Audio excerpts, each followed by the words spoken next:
Yo, what's up mga kaibigan? Nalina tayo magkwentuhan. Lakers versus Timberwolves. Agad na lumobo sa 17 points ang lamang ng Lakers dahil sa solid na simula ni Luka Doncic. Muli nga silang nag-connect ni LeBron sa isang full court pass. Kontrolado nga ni Luka ang quarter na ito offensively at matindi naman ang depensa na pinapakita ni LeBron. Sa 8 minutes ay nagtala si Luka ng 11 points, 5 rebounds and 3 assists. Sa second quarter naman ay lumobo na nga sa mahigit 20 puntos ang lamang ng Lakers at hindi talaga makaporma ang opensa ng Timberwolves sa tindi ng depensa nila.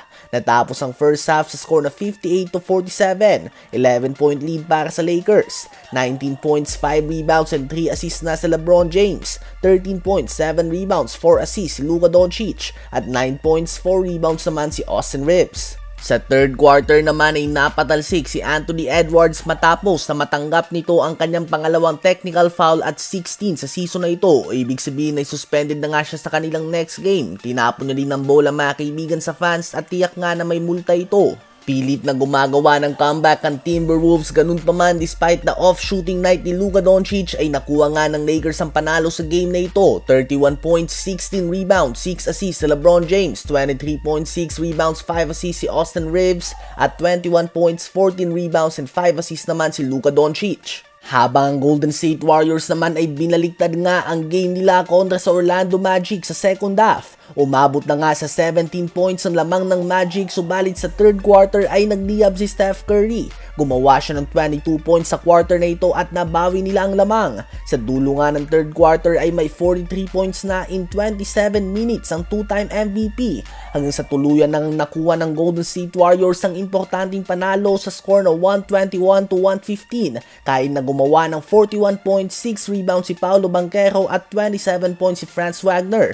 At malaking dahilan dyan ay si Stephen Curry na nagtala ng 56 points and 4 rebounds on 16 of 25 shooting sa field and 12 of 19 shooting sa 3-point line, including ang half-court shot at mga clutch 3-pointers. Napakatinding shooting display ang pinakita ng tinaguriang greatest shooter of all time. At dahil sa panalo na ito ng Warriors at sa talo ng Minnesota Timberwolves sa Lakers kanina ay umangat na nga sila sa 7th seed at mas dumidikit lang nga sila sa 6th seed ng Western Conference, which is ang guaranteed na playoff spot. Bagamat gumawa ng napakatinding 32 points, 14 rebounds and 10 assists triple-double ang reigning MVP Nikola Jokic on 13 of 16 shooting sa field, hindi ito naging sapat at pinataob nga ng Milwaukee Bucks ang Denver Nuggets sa score na 121-112. Nanguna ang two-time MVP Giannis Antetokounmpo na nagtala ng 28 points, 19 rebounds and 7 assists sa loob lamang ng 32 minutes of playing time. 22 points din si Brook Lopez, 19 points si Damian Lillard, 16 points, 9 rebounds and 5 assists si Kyle Kuzma at 15 points din si Gary Trent Jr. Big win nga ito para sa Bucks upang maiwasan na mahabol ng nag-iinit na Detroit Pistons sa standings.